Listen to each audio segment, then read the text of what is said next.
On a aussi reconstitué deux véhicules emblématiques du débarquement. À travers le LCVP, c'est une problématique assez simple qui est comment apporter un maximum de soldats, comment les amener au plus près de l'ennemi par voie maritime.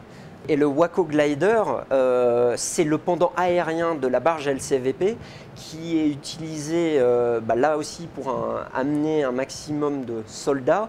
La contrainte, c'est bien évidemment de faire le moins de bruit possible. Donc on est sur un planeur qui peut transporter jusqu'à 12 personnes. Ce planeur, comme la barge LCVP, c'est extrêmement intéressant parce qu'on s'est aperçu par exemple qu'ils étaient principalement constitués de bois.